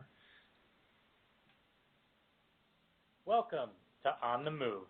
You think we get a raise, because we're going to make sure you get more money, because we want a living wage for every human being, every woman, every man, every dog, every cat. We want the cats to earn $15 an hour. We want the dogs to get $15 an hour. We want everybody to get at least that. Make an investment so we can continue to do this, because they keep raising the fees. They don't want you out here. You see all them over there. Look at them. All right, so I'm not sure if you guys heard that or not, but I'm trying something different here with my mixing desk. But yeah, they want everybody to actually get $15 an hour. Even the dogs and the cats. I mean, that's how ridiculous these people are. Okay, I don't get why people are believing and buying into this stuff. These people don't care about you. They want you on the teat. They want to have control over you. All right. Like I said, the Democrat Party, it's about handouts. It's the party of handouts, and everyone knows it. The issue of minimum wage, it's such an easy issue to get the uninformed voter excited about. Like I said, who doesn't want to make more money? Everybody wants more money in their pocket, but the problem is that these people, they don't think about the consequences of minimum wage. They just cast their ballot box, or their ballots in the box there, and the majority imposes its will on the minority, which is the employer. The employer is the one getting screwed here. We never used to be a democracy, so this was never an issue for us. Right now, in Washington State, we have direct democracy. We can vote on issues at the ballot box, and people can make things legal or illegal or do. It's direct democracy out here. This is not the way a constitutional republic was meant to be. But, okay, we've got it. So here we go. Our country was founded as a constitutional republic. In proof of that, it's easily shown when we look at history. All right, just look at what Benjamin Franklin asked when he was, asked what kind of government we created when he was leaving the Constitutional Convention. Benjamin Franklin said, a republic, if you can keep it. And ladies and gentlemen, we are losing it. We are moving closer and closer to direct democracy. It's already in effect out here in Seattle, in Washington. Not everywhere has it, but democracy is bad. It is not a good thing. It's not what our founders wanted. They had distaste for it. And Alexander Fraser Tytler once said, a democracy is always temporary in nature. It simply cannot exist as a permanent form of government. A democracy will continue to exist up until the time that the voters discover that they can vote themselves generous gifts from the public treasury. From that moment on, the majority will always vote for the candidate who promises the most benefits from the public treasury, with the result that every democracy will finally collapse due to loose fiscal policy, which is also always followed by dictatorship.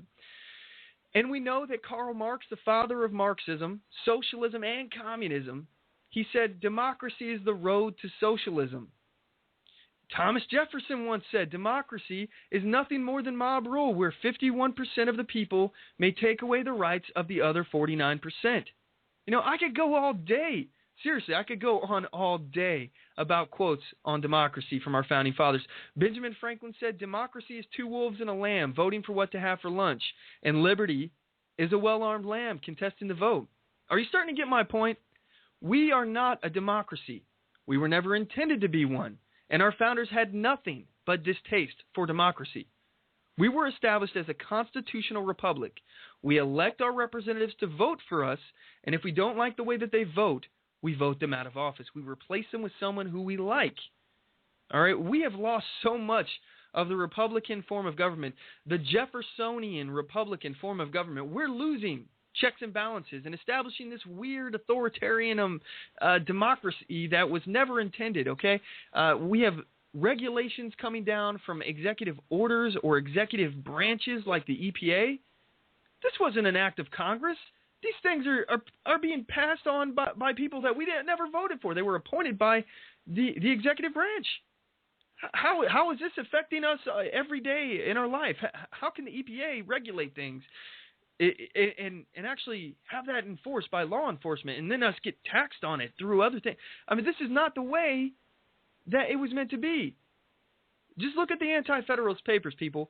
All right, this is the thing that they were the most concerned about, is that an ever-expanding, omnipresent government that's everywhere, influencing every aspect of your life. And we see it. The bottom line, like I said, we're losing. We are losing the republic right now. We're edging closer and closer towards socialistic policies. And that's ultimately going to lead toward communistic policies, because communism is the ultimate goal of socialism. Let's move back to the minimum wage, all right? As I've said before, in order to pay for increased costs, businesses, they're necessarily going to have to increase their prices. It has to. It's cost ineffective. It costs you more money to operate. It will cost more money for your product. That is economics 101. And like I said, I know that the left knows this stuff.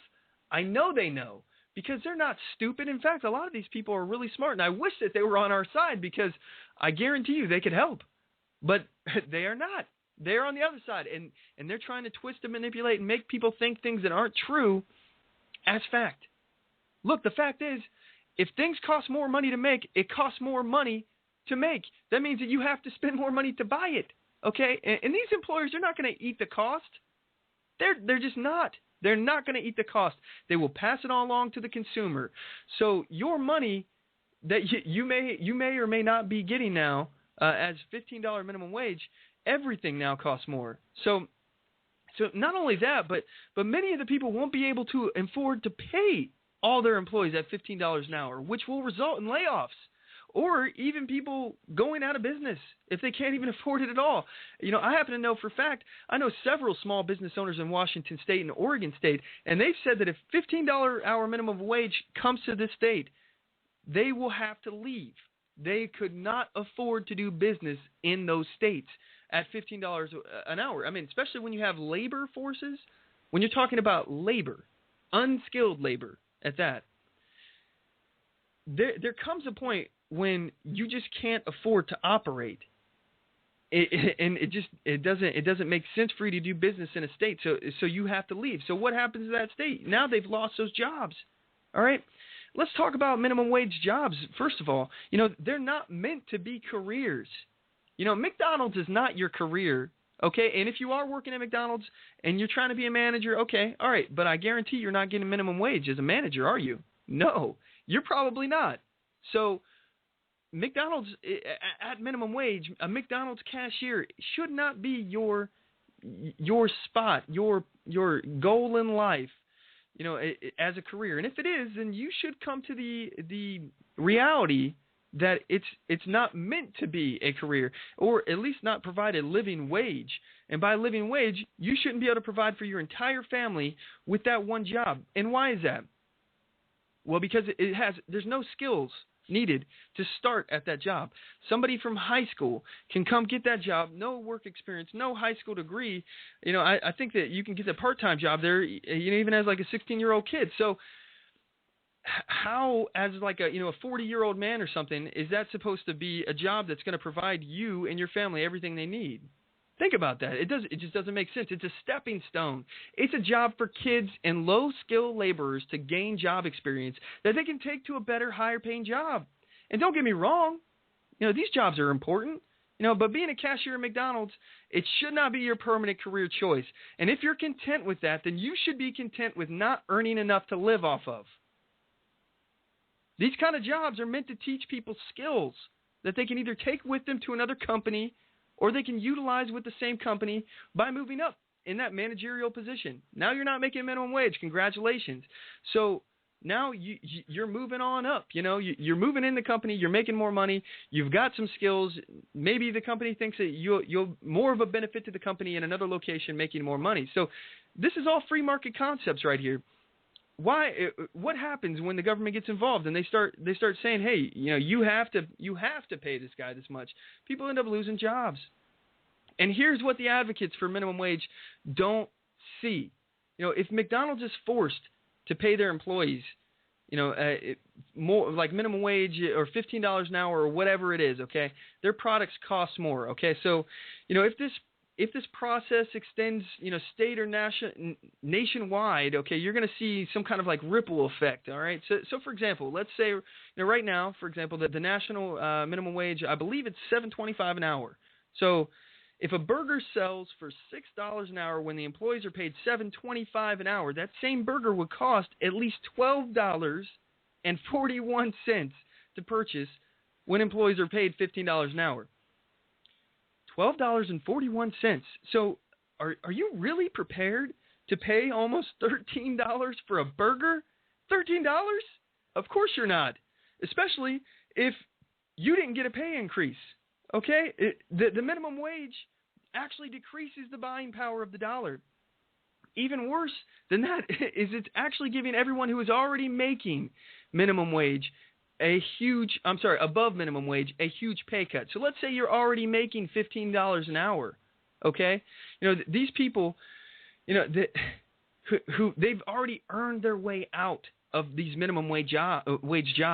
They've gained the work experience, they've done the work, they got the education, they got the skills. And now let's say they're working in a high-stress job, okay? For example, I just had this conversation with an employer not too long ago. The employer, he was an attorney, and he was paying his office worker around $15 an hour, slightly more than $15 an hour.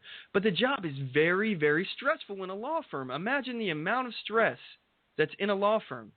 Now, what happens if the minimum wage raises to $15 an hour? All right, let's say he was getting paid already exactly $15 an hour in this high-stress job at a law firm, okay? Now he can go quit and work at Burger King, flipping burgers, making the same amount of money. No stress there. Why would he continue to do the same job, where he'd have to work so hard and still make $15 an hour? It doesn't make sense.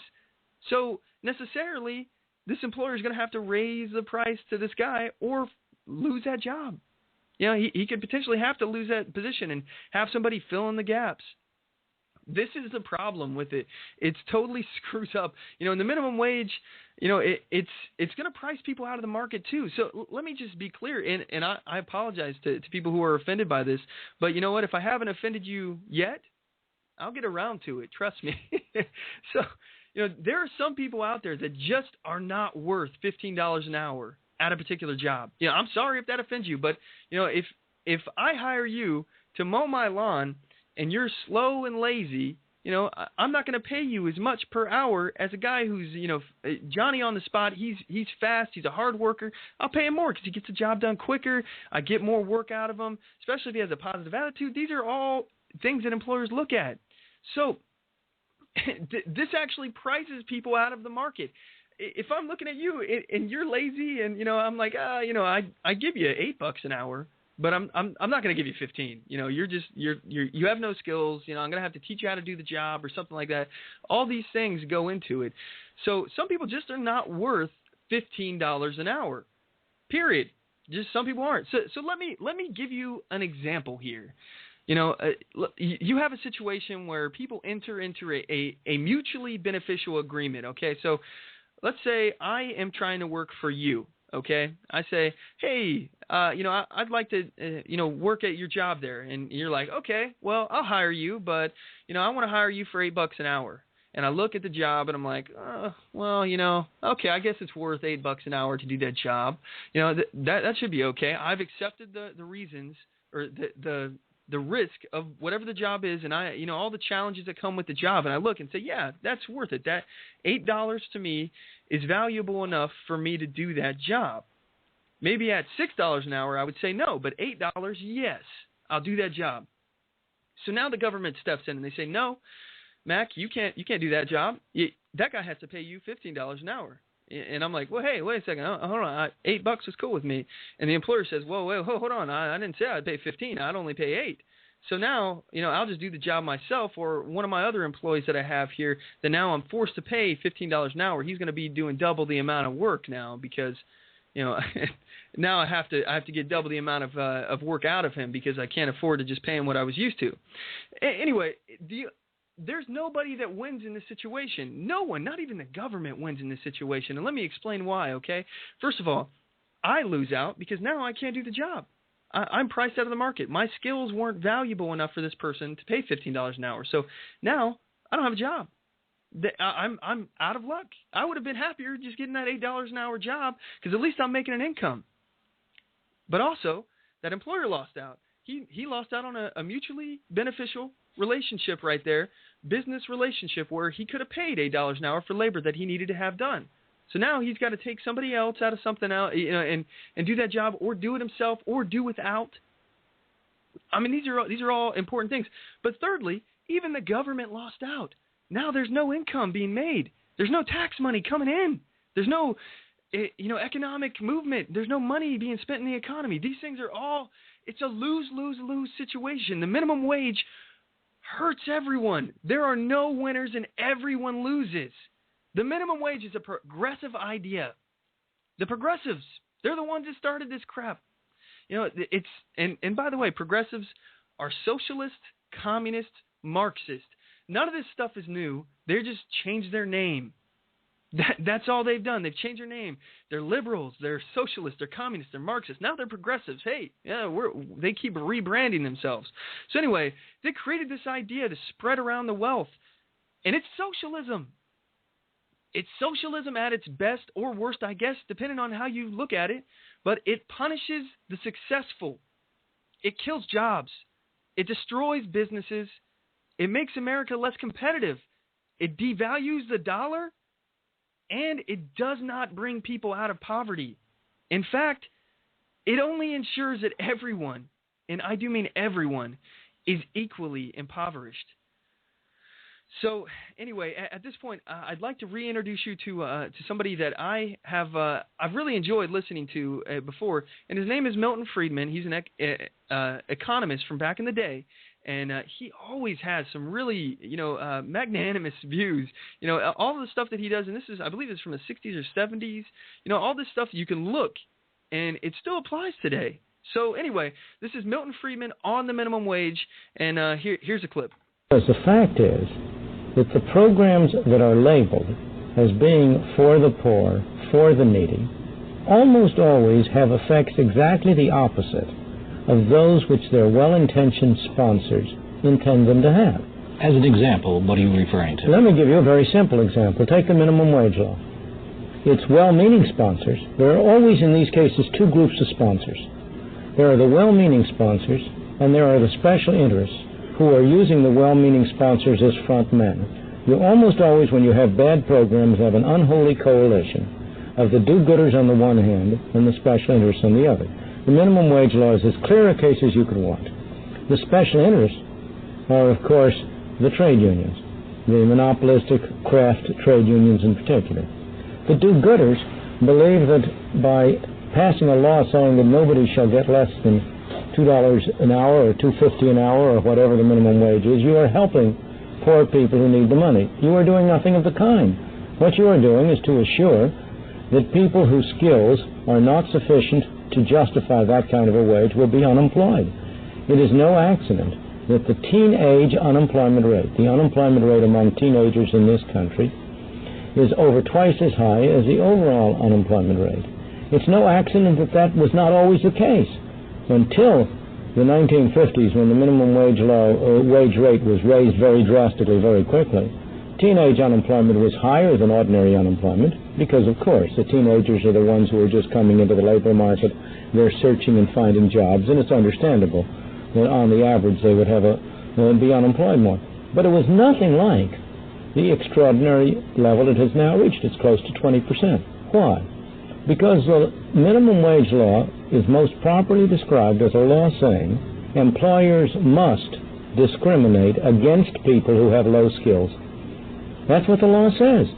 The law says, here's a man who has a skill which would justify a wage rate of $1.50, $2 an hour.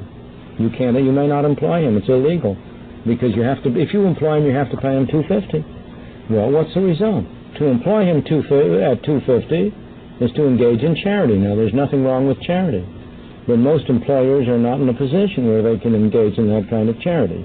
Thus, the consequences of minimum wage rates have been almost wholly bad, to increase unemployment and to increase poverty. Moreover, the effects have been concentrated. on the groups that the do-gooders would most like to help. The people who have been hurt most by minimum wage laws are the blacks. And so I think the real answer to your question is that you must not judge a bottle solely by its label. You have to look at what's inside and see what the law or the measure produces. If one looked at the label, though, and perhaps one of those government regulations that you would look askance at is that we look at labels. If one looked at the label and identified the objective of minimum wages, are there no positive, legitimate objectives achieved by minimum wage? None whatsoever. In my opinion, there's absolutely no positive objective achieved by minimum wages. Its real purpose is to reduce competition for the trade unions and make it easier for them to maintain the wages of their privileged members higher than the others. And that was Milton Friedman on the minimum wage. Man, that guy, he has a lot of really helpful insight. And I'm telling you, it's not just on the minimum wage, by the way. If you don't know who Milton Friedman is, look him up. He's got so many liberty-oriented videos on YouTube. And, you know, at the time, you know, I don't think he was thinking of it like that. He was just making smart economic sense. But also, I believe towards the end of his career, he became a libertarian, if I'm remembering correctly. So, anyway, if you're really interested, you know, check him out. He's got a bunch of different cool stuff on YouTube, a lot of different things. I've played a lot of his clips already, but hey, you know, he's got so much more out there. You know, it seems like every week I'm finding something else from him, and I listen to it, and I really like what he has to say. A lot of his critics would say that he's like, you know, for companies. Some people have called him a fascist, but hey, you know, what free market person hasn't been called a fascist recently, you know? And in fact, we're probably the furthest away from fascism. So anyway, with that said, we're going to take a quick commercial break, and we will be back after about a minute. And we were going to enter the next segment of the show, and we like to call it the Weekly Defender.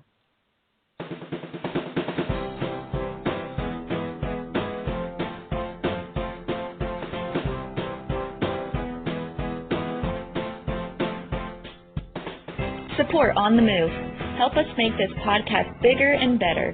You can do this by going to our store and purchasing one of our hundreds of products. All designs are original and made for patriots like you. Just go to cafepress.com/onthemoveshow. We appreciate your support.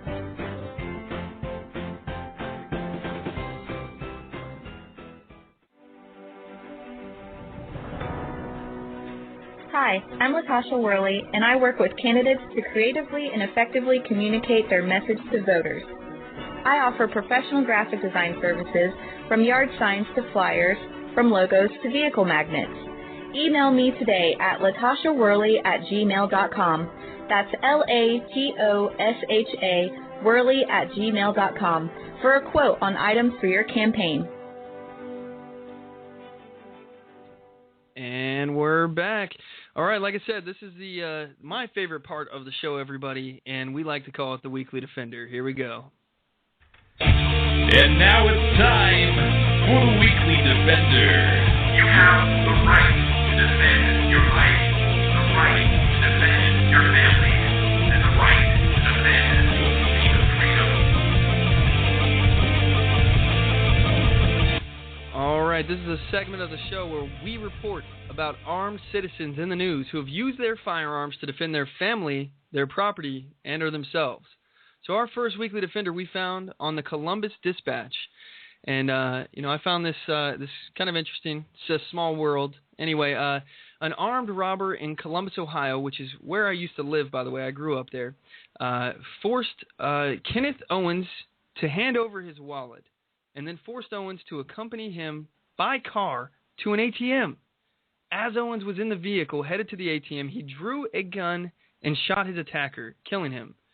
This is on the 27th of April. You know, this is a really small story here, but, you know, to me, this has a lot of impact. Can you imagine being in a car, being abducted, and taken to your ATM? Is this what criminals are doing nowadays? Forcing you to make withdrawals from the ATM? This is insane. I mean, I would be scared to death. And thank goodness that this person had a firearm on him, because this could have ended up so much worse. At what point is enough enough? I mean, you give your wallet up. I mean, how much more do they want? You know, eventually you get to the point where the only thing you have left for them to take is your life. it's important to be armed. It's important to be able to defend your life. Anyway, our next weekly defender we found on KHOU in Houston, Texas. A mother was in the parking lot of a Family Dollar store in Houston, Texas, when a pair of purse snatchers grabbed her bag and dragged the woman who was holding the purse into the middle of the parking lot. They did this from the car, all right? This woman was hanging onto her purse, and they're dragging her down the parking lot from their car. A man in the parking lot witnessed the attack, retrieved a handgun, and then confronted the criminals, forcing them out of the car onto the ground. The armed passerby then held the pair at gunpoint until police arrived. Following the incident, a local media outlet interviewed the manager of the Family Dollar store, who said of the armed citizen, "The guy is something else. He's a hero." So this happened on the 28th of April, and I actually have a clip here from the news report that actually covered it. So here's a clip.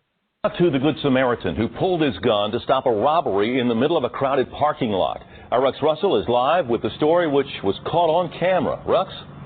Well, it certainly was. You know, this is what happens when people take a stand against crime. There was an attempted purse snatching in this parking lot. This store's surveillance cameras were functioning at the time, and those cameras also captured a Good Samaritan's act of courage. One moment she's about to head into the store, the next she's being pulled across the parking lot. In just seconds, a mom out with her 2 kids to go shopping becomes the victim of would-be purse snatchers. It happened so fast, you know. Brenda Vasquez manages the Family Dollar. The store's surveillance cameras captured it all. While they're reversing, the lady's holding onto her purse still, chasing them all the way to the middle. That's when a perfect stranger intervenes. You can see him there in the PT Cruiser at the top of the screen. And that Good Samaritan came out and drew his weapon and scared them. And then that's when he pulled them out the car. Someone snapped this picture of the man holding the 2 suspects at bay. A few minutes later, police arrived. He's not the Lord. Get on the ground. Tomasita Medina used her cell phone to capture what happened next. It was very crazy. It was a crazy day. A day when a shopping trip would lead to an armed showdown with suspected thieves. Police arrested the male and female suspects. The man who first confronted them purchased some candy for his kids and then drove away. She was thankful. She was just really scared. She was just thankful that she got her purse back and that everybody helped her. This guy, he's just something else. The way everything happened and how fast it happened and how his reaction to it, I mean, there's nothing really much I can say about that, but he's a hero. Still no word on who that Good Samaritan is. Police also have not released the name of the victim, but I can tell you that no one was hurt out here and that both of those suspects were taken to the county jail. I'm live in Northeast Houston tonight. Rex Russell, KHOU 11. So we at On the Move, we support your rights. If you have a story about how you lawfully defended yourself or you would like to comment on one of these stories, we'd like to hear from you.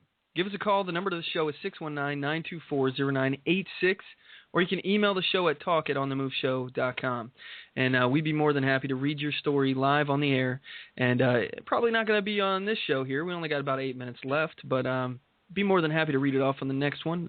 Or if you want to call in for the next one, I'd be happy to talk with you about it. So anyway, you have a right to defend your life. You have a right to defend your family. And you have a right to defend your freedom. We at On the Move, we support your rights. And, I hope that you give us a call and let us know, what you think about these stories. So, anyway, this is the next segment of the show, and we like to call it the Listener Challenge. And this is where I issue a challenge to you all, the listeners out there, and here it is. I challenge you to a duel. Did you hear that? Sounds like it's time for a challenge. Listener challenge. Listener challenge. Listener challenge. Listener challenge. All right. Your mission, this listener challenge, if you choose to accept it, is to write your representatives and let them know that you oppose the minimum wage getting raised. This is an important issue, everybody. It's not something that we can afford to sit out on the sidelines. I will tell you that our opposition is organized. They are organized, and they are using the uninformed, uneducated voters to vote for this policy, this horrible policy that has absolutely no benefit whatsoever to people, and it's only harmful. So ask your representatives where they stand on the issue. Use Twitter, use Facebook, email them, send them, a letter in the mail. Use the Find Your Representatives tools on NRA. In fact, go to Google right now. Google. Type in the search bar, Find Your Representatives tool. I guarantee you will find about 10 different places that have something like that can be used to find your local representatives. If you don't know who is your representative, use this. There are so many different methods. You can call them. Like I said, all the different things before. You can access your representative. We live in a day and age now where technology has helped us connect to the people in government in a way that we never have seen before. So ask them where they stand on the issue. Don't let them be evasive, by the way. If they don't answer you, or they try to evade the question, demand a straight answer. If they support raising the minimum wage, tell them that if they continue to support the minimum wage, you will be forced to vote for someone else. Let them know that their actions will affect how you vote. Let them know that you do vote. And if they oppose the minimum wage, tell them that you appreciate them. This is even more important than confronting the representatives who support minimum wage, because I will tell you, these people are corrupt already, all right? These people aren't doing it because they're just good, good-hearted do-gooders out there, and they just want what's best for people. In my opinion, the people that want the minimum wage, they already know that the minimum wage is bad. At least the government, the people in the government, there's no way that they couldn't know. I know that they know this is bad. So challenging them on it only serves just to put their stuff out there on the record so and you can vote for somebody else. But it's more important that we stand by our allies and let them know that what they do, it's going to affect the way that they vote, that you vote in the coming elections, and that if they stand with you, that you will vote for them. I mean, this is important. It's important to have these people's backs because they're fighting an uphill battle. There are so many people that are uninformed about this issue that want the minimum wage. Why wouldn't they want to have more money? Like I said before, but it's important that we let our allies know that we stand with them and that they have our vote in the coming elections. So anyway, that's this week's challenge. Stand up, speak out, get on the move. This is such an important thing. So if anybody gets any responses from the representatives during this, please contact the show here. Send me an email, talk@onthemoveshow.com, or find me on Facebook, facebook.com/onthemoveshow, and let me know the interactions that you have. I'd be happy to post it on our page and our groups, and you can post it in our groups as well. But I would like to know where your representatives stand on the minimum wage so we can get that information out to everybody. It's important. So anyway, for the next show, please feel free to join our conversation by calling us at 619-924-0986, or you can email the show at talk@onthemoveshow and give us your take on whatever you got on your mind. Any issue is up for debate, or we can just talk or whatever. I'm going to be trying to do a few other new things. Like I said, we're looking at patriotfb.com, so hopefully by next show we should have all that settled and taken care of. The technical side of it, I'm trying to figure it out, guys, and I apologize it's taken me this long. But we're also looking at a few other segments. There was some talk about us doing some movie reviews. And, one thing that I'm really trying to find here is a way to mainstream this. And by that, I mean not just preach to the choir. I mentioned that before. It's important that we reach new people, all right?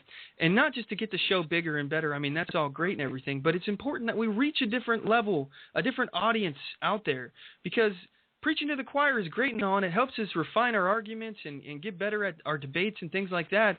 But it doesn't help change hearts and minds, and that's what we need. So I think that movie reviews are gonna be something I'm looking at pretty soon here, and I'm really excited about it because it will bring a different audience to us. It may not be as gun ho is what my show, our show, it may be used to, but as far as this. I think it's important. I think it will bring a different dynamic to the conversation, and hopefully we'll change some minds of people. Some people may just come here for the movie review or click on our YouTube videos for the movie review, and at that point, it maybe will make them think about things they never thought about before. So that would be kind of cool. Anyway, that's our show for today. I want to thank each one of you, our listeners, for tuning into the show week after week. And I want to thank our special guest, Clark County Sheriff candidate John Grazer, for joining us today. And I really appreciate the time that he took to answer our questions and your guys' questions. And by the way, I appreciate everybody for sending in questions to the show. That was really awesome of you guys. Thanks for getting involved. And to get more information on our show, check us out at onthemoveshow.com, here at blogtalkradio.com/onthemoveshow, facebook.com/onthemoveshow, youtube.com/onthemoveshow, and twitter.com/onthemoveshow. And as always, know your rights, assert your rights, and get on the move.